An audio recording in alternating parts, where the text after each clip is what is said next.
چرا نشسته ای؟ من در روز روشن توان رودرویی با پدر را ندارم. باید تا غروب آفتاب صبر کنیم.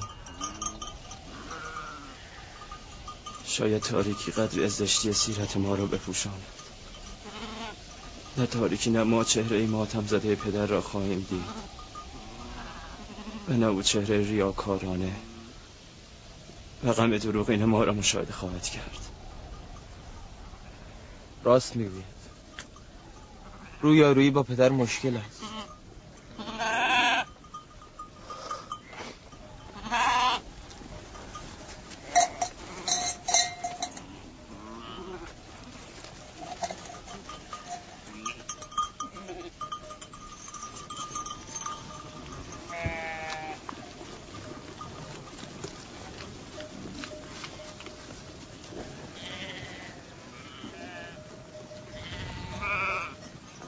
این پیراهن را که همین گونه نمیتوانیم با خود نزد پدر ببریم. او نمیپرسد اگر گرگ یوسف را دریده پس خونه این پیراهن کجاست؟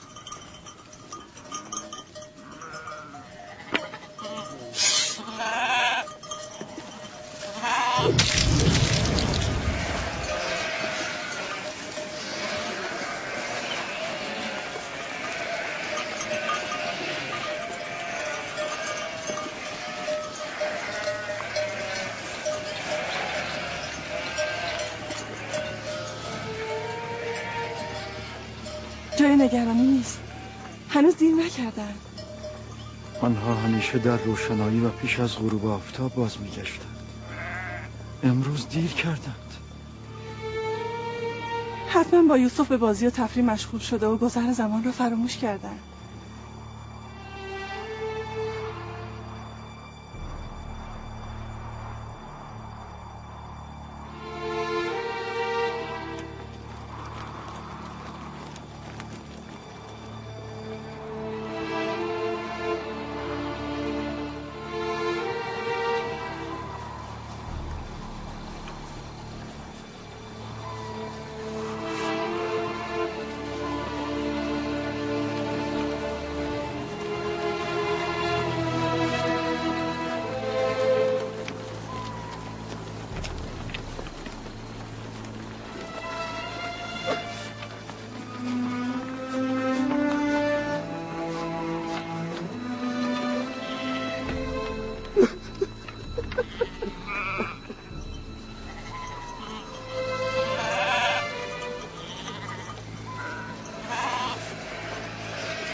یهودا یوسف کجاست؟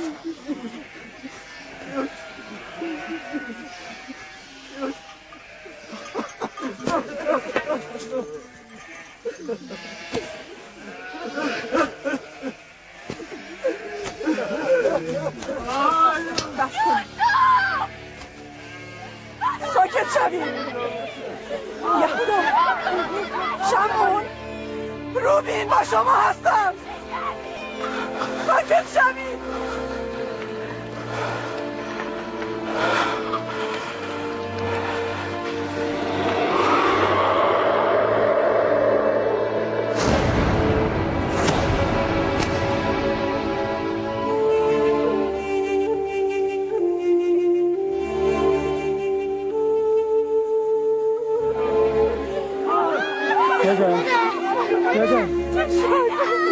وای به روزتون اگر بلایی بر سر پدر پدر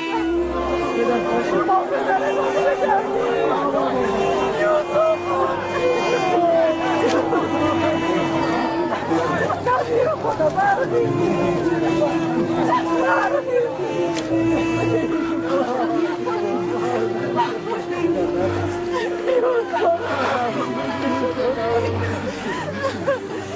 شده نامی؟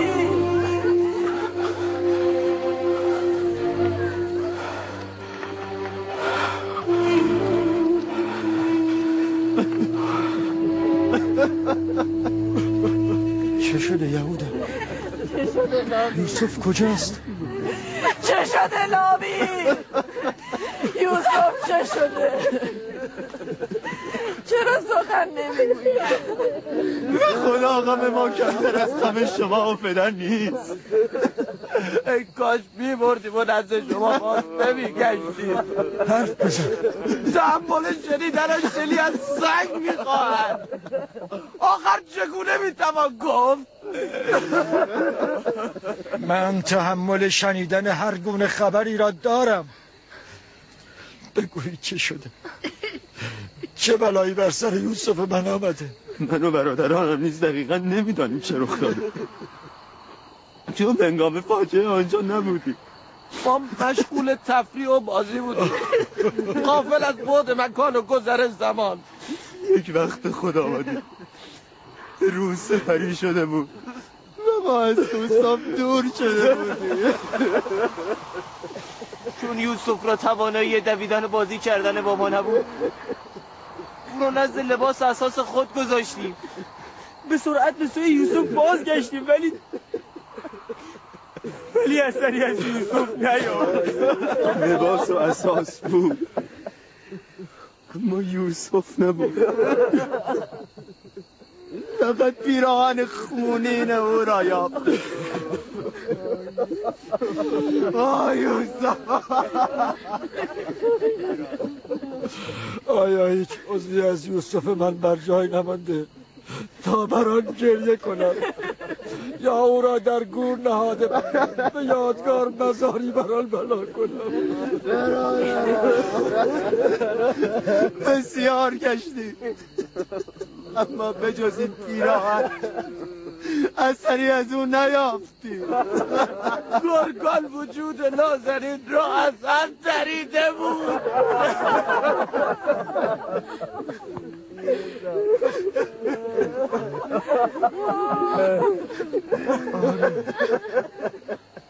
آری به خدا این پیراهن یوسف من است. بوی او را میشنوم.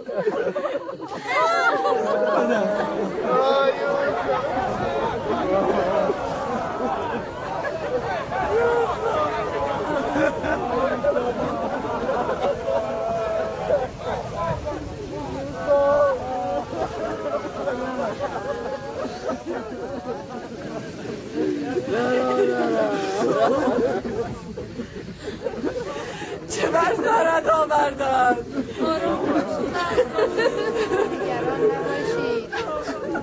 جواب خواهرم را چه بدهم؟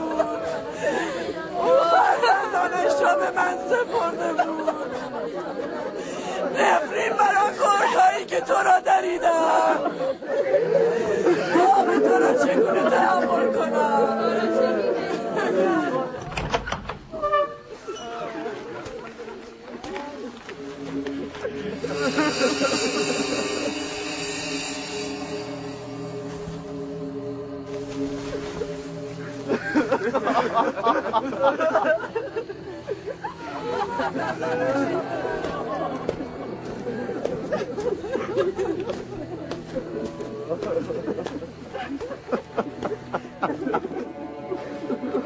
آیا در هنگام حمله گرگ به یوسف همین پیراهن بر تنش بود؟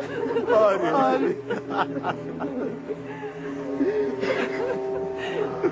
گرگی که یوسف مرا دریده چه گرگ مهربانی بوده. تنش را دریده اما پیراهنش را ندریده.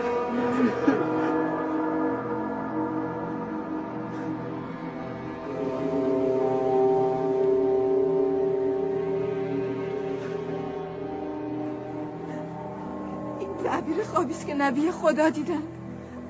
خوابی که در آن 10 گرگ میخواستن به کودکی آسیب بزنن. نه یوسف من از گرگ آسیب ندیده. گواه من این پیراهن است. یهودا، اگر یوسف را گرگ دریده چرا پیراهنش را ندریده؟ این پیراهن چرا سالم است؟ ما تا به حال متوجه این مطلب نشده بودیم. عجیب است مادر، این پیراهن چرا سالم است؟ راست میگویید، این چگونه ممکن است؟ چه اتفاقی افتاده شمعون؟ حقیقت چیست؟ ما هم نمیدانیم. واقعا حیرت آور است.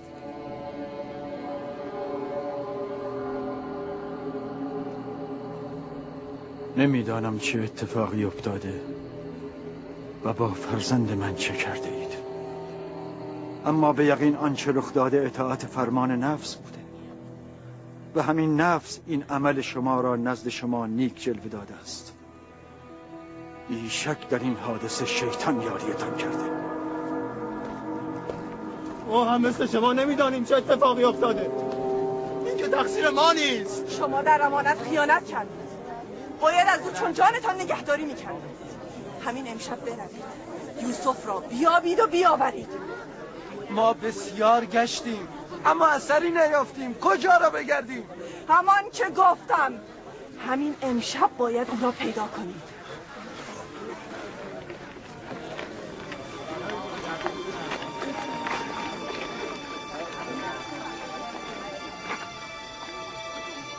بروید. باید برای پیدا کردن یوسف تدبیری اندیشید.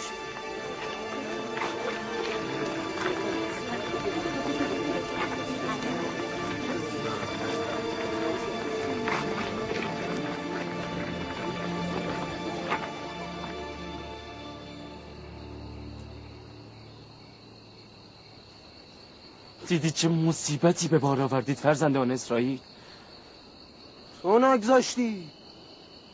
اگر یوسف را کشتازی از رو آورده بودیم این قائله تمام شده بود. هنوز هم دیر نشده. اکنون میتوانیم این کار را بکنیم. تا همینجا نیست بیهوده با شما همراهی کردم. اگر دست از با خطا کنین یقین بدانید همه چیز را برملا خواهم کرد. بسیار خوب. تو بگو چه کنیم؟ میبینی که پدر باور نمیکنه. خب معلوم است پدر به این صورت فریب نمیخورد. فکر کشتن یوسف را از سر بیرون کنید. بروید باز هم تلاش کنید و قدری دروغ و دغل سرهم کنید. شاید پدر باور کرد.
سلام بر وارث ابراهیم خلیل. سلام بر وارث اسحاق و یعقوب نبی. سلام بر وارث آدم. سلام بر وارث نوح نبی. سلام بر وارث ابراهیم خلیل. سلام بر وارث اسحاق و یعقوب نبی. و سلام بر یوسف صدیق. سلام. تو کیستی؟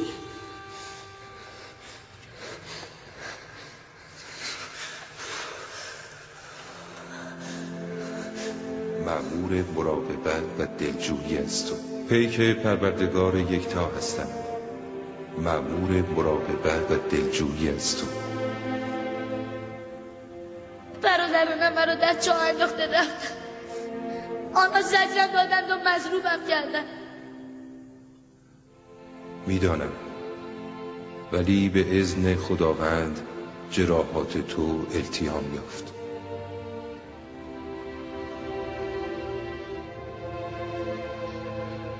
جراحات قلبم چگونه التیام خواهد یافت؟ آنها به من ستم کردند. تقاضای مجازاتشان را داری؟ نه، آنها برادران من هستند. اما چرا آنها این همه با من دشمنی کردند؟ من چه بدی با آنها کرده بودم؟ برادرانت بنیان بدی را گذاشتند.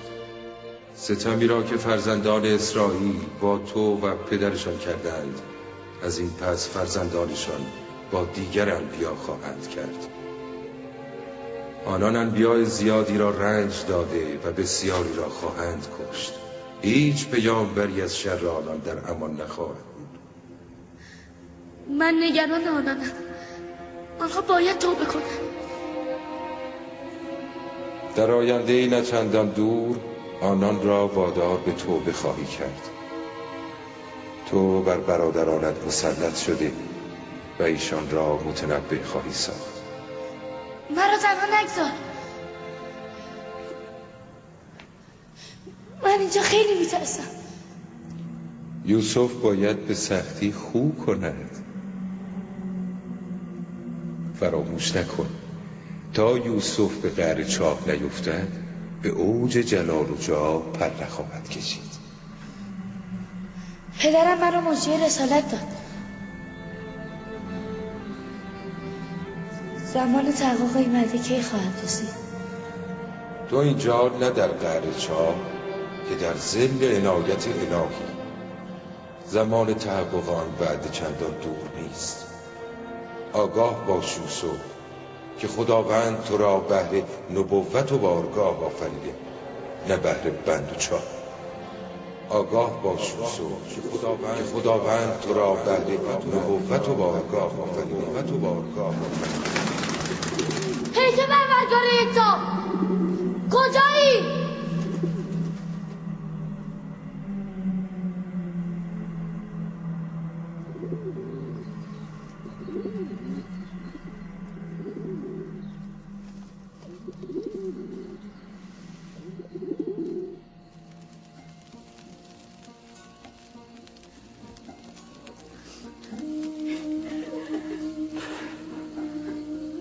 میدانم که یوسف مرا گرگ نخورده،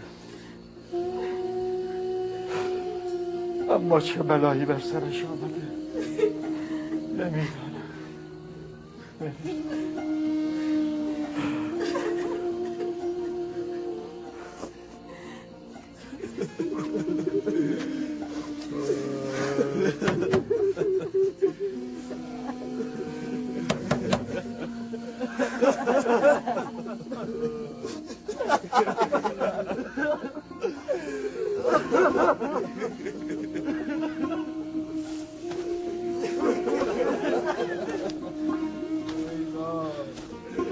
به راستی که رزل و هزار چهره ایم، ریاکار و نیرنگ بازی.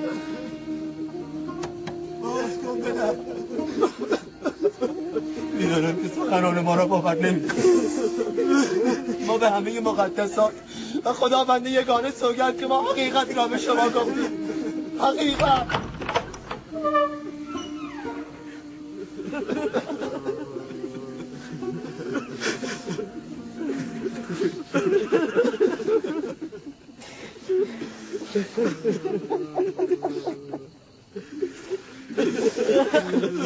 صبر زیباست و میدانم که در این مصیبت خداوند مرا یاری خواهد کرد. اما از امروز تا زمانی که از یوسف خبری نیابم شما را نخواهم بخشید.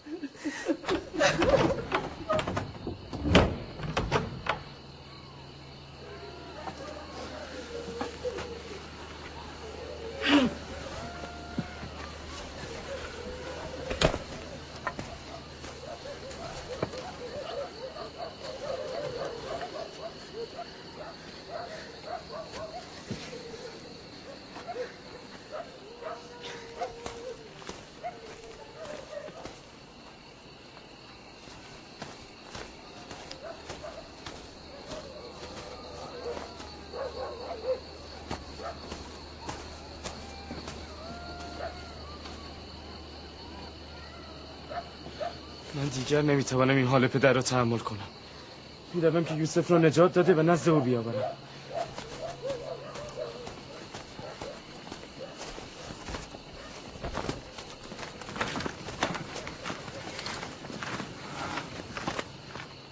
بازگشتن یوسف یعنی نفرین پدر، یعنی رسایی، یعنی نابودی ابدی.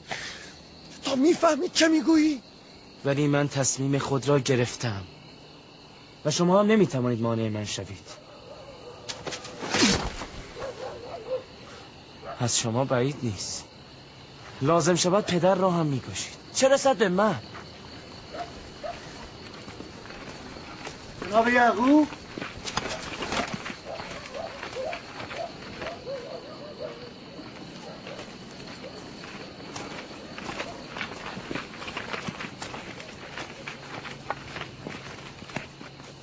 پدرتون کجاست؟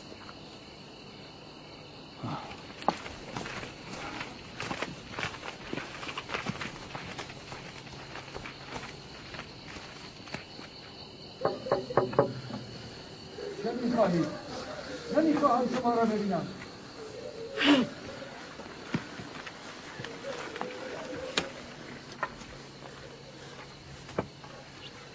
ما مردم کنعان هستیم یا نبی الله؟ یا کین هستم؟ باز کنید. درود خداوند بر یعقوب نبی. درود خداوند بر شما. برای دلجویی و همدردی با نبی خدا آمدیم. اگر از ما کمکی برمی آید دریغ نداریم. هنوز نمیدانم یوسف من مرده است یا زنده. پسرانم میگویند گرگ او را خورده و این حقیقت ندارد. اگر بلای دیگر بر سرش آمده اصلا نگران نباشید. اگر زنده باشد او را پیدا میکنیم. سنگ این بیابان را جستجو خواهیم کرد. مجبوری تا صبح صبر کنید. در روشنایی روز بهتر میتوان جستجو کرد. نه، تا صبح ممکن است دیر شود. جستجو را از همین امشب باید آغاز کرد. ولی ما همه جا رو جستجو کرده ایم. چراگاه را هم گشته اید؟ آری، جای آن را گشته ایم. همه جا را. ولی اثری از او پیدا نشد. باز هم میگردیم. تعداد من بیشتر از شاید اون پیدا شود. گویا شما تمایلی به جستجو ندارید. نه اگر میخواهید جستجو کنید. لباسهای مرا بیاور. از راه مکفیله به چراگاه میرویم.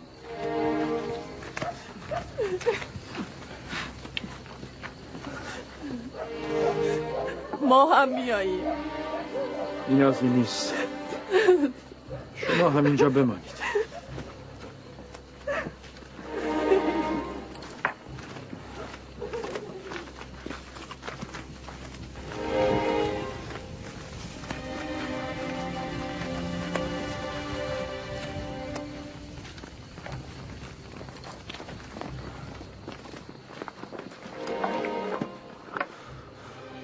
اگر یوسف را بیابند آن وقت چه اتفاقی خواهد افتاد؟ پدر تا ابد ما را نخواهد بخشید. بهتر از خودمان یوسف را نزد پدر بیاوریم و از او پوزش طلب نموده قائله را ختم کنیم. جانشینی پدر چه می شود؟ توجه و علاقه اون نسبت به ما چه می شود؟ پس از این حتی گوشه چشمی هم به ما نخواهد کرد. پدر همکنون هم هیچ توجهی به ما ندارد. این گذراست. چندی که گذشت یوسف را فراموش کرده، توجهش به ما جلب می شود. اگر امشب او را بیابند چه؟ نمیابد. مگر فراموش کردی که ما یوسف را از چراگاه به جای دیگر بردیم؟ اینجا ایستادن بیفایده است. برویم در میان مردم باشیم.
سلام بر نبی. درود بر شما. ما چراگاه را جستجو کردیم، سنگ به سنگ و صخره به صخره، اما اثری نبود.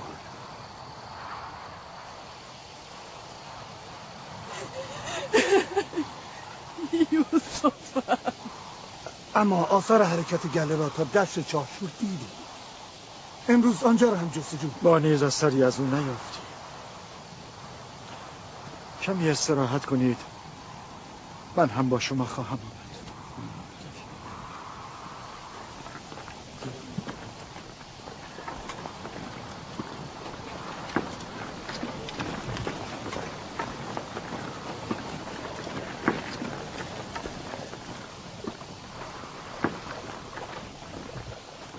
تردید ندارم که امروز یوسف را میابم. در آن صورت با پدر چه خواهید کرد؟ هنوز که نیافتم. بهتر است با آنها برویم و از نزدیک مراقب اوضاع باشیم.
سلام بر وارث آدم، سلام بر وارث نوح نبی، سلام بر وارث ابراهیم خلیل.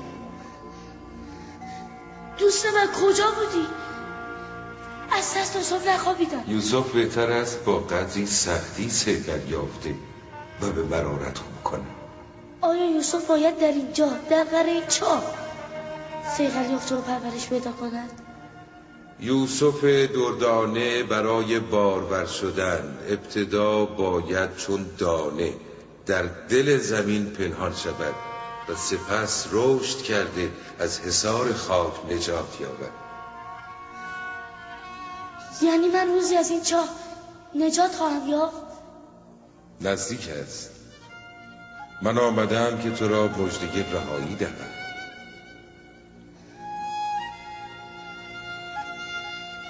پدرم میگفت دنیا برای مؤمن همانند چاه تاریک است.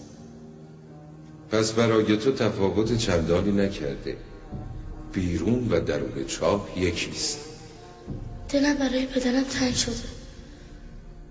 اگر از پدرت یعقوب جدایی، ولی اینجا با محبوب بی همتای. بیچاره پدرم، حال او چگونه است؟ چگونه است حال کسی که عزیز از دست داده؟ نزدیک است. من آمدم که تو را مژده رهایی دهم.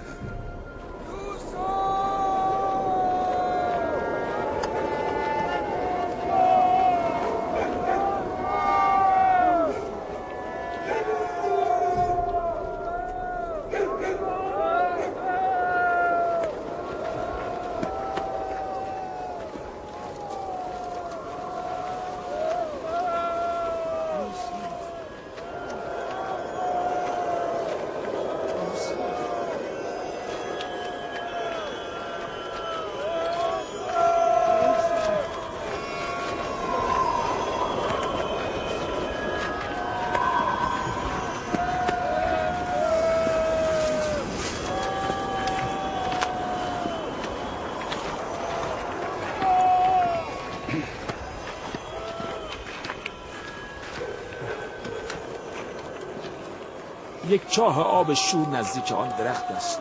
آنجا را جستجو نمی کنی؟ میدانم، ولی کسی گله را به سمت چاه آب شور نمیبرد. برم.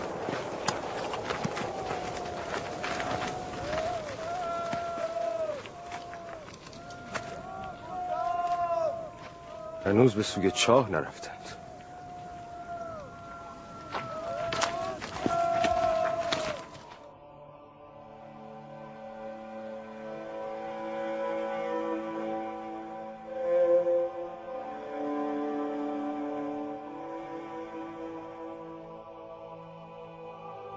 یوسف پاکسره قصد خواب ندارد.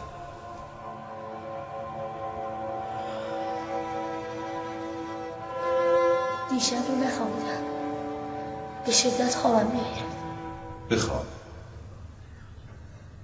اراده پروردگار یکتا چیز دیگری است یوسف.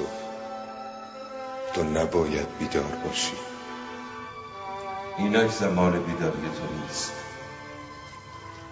آرام بخواب.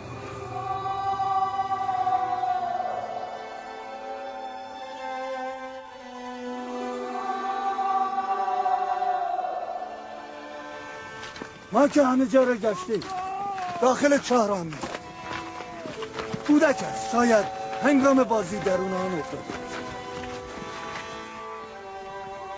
یوسف یوسف یوسف خیلی عمیق است، داخل آن دیده نمی شود.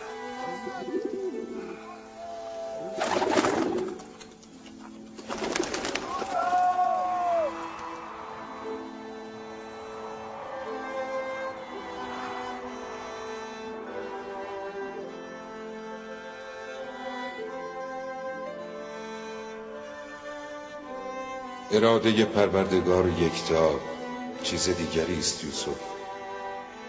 تو نباید بیدار باشی و به دامان پدر نباید بازگردی.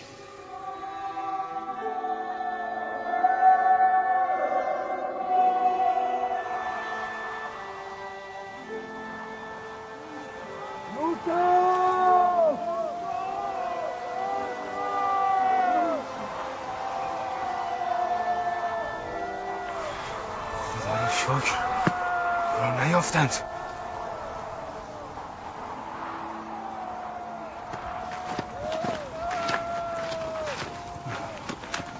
یوسف چه شده؟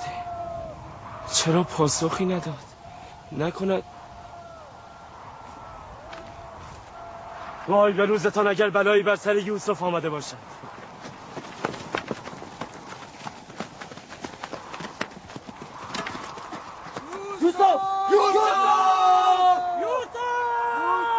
شما باید تقاص پس بدهید. چگونه؟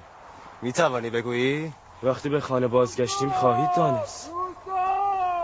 مطمئنی که به خانه باز میگردی؟ از شما بعید نیست.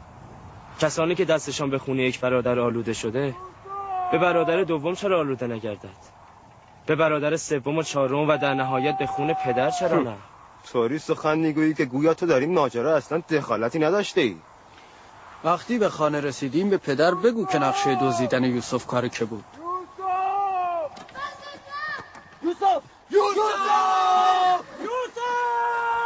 یوسف زنده است. صدایی شنیده می شود.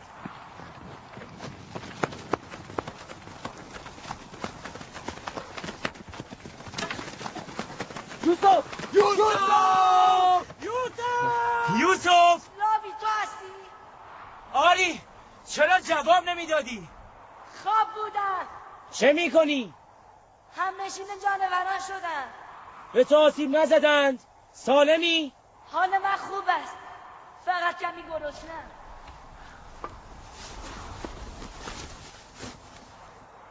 بگیر، مقداری برایت غذا آوردم.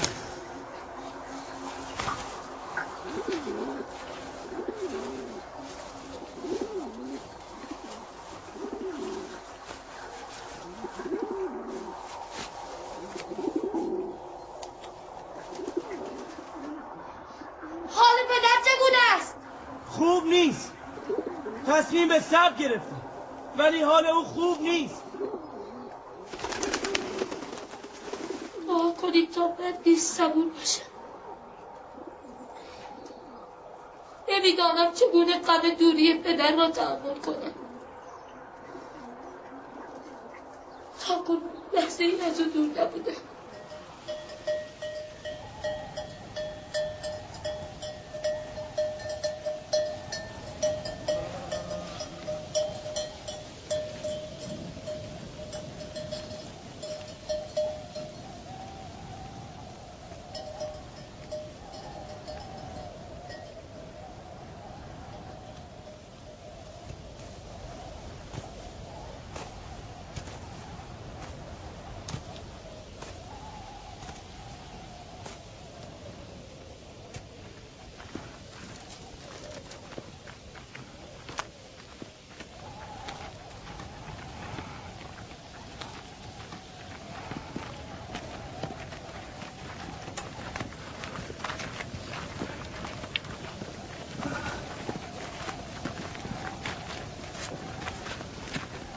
خداوند یعقوب نبی را حفظ کند. متاسفانه نتوانستیم از یوسف خبری بگیریم. او در منطقه کنعان نیست. اگر بود حتما او را می‌یافتیم. خداوند به شما جزای خیر داد. همین مقدار هم بیش از توان شما و دور از انتظار من بود. دعا کنید که خداوند یوسف را به من برگرداند.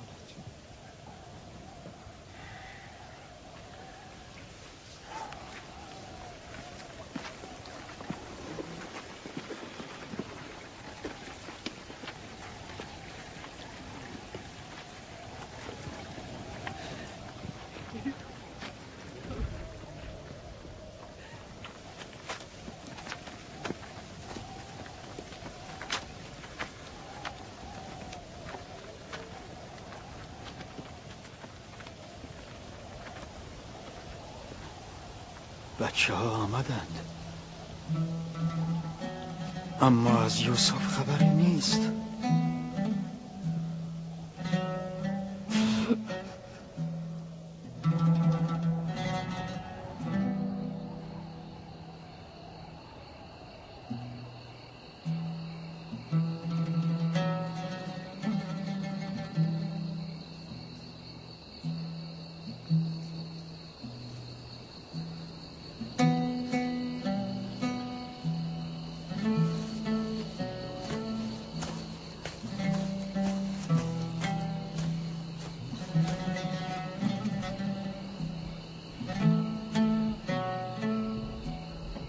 برادرم نیومد.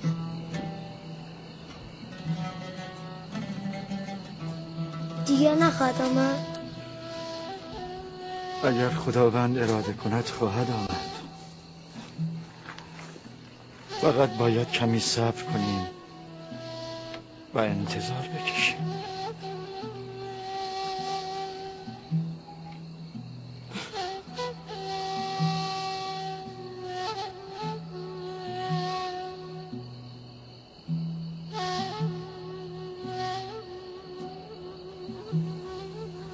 خداوند یعقوب را یاری کن.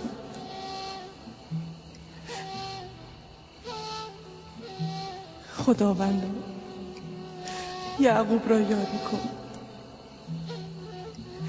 او تحمل دوری یوسف را ندارد.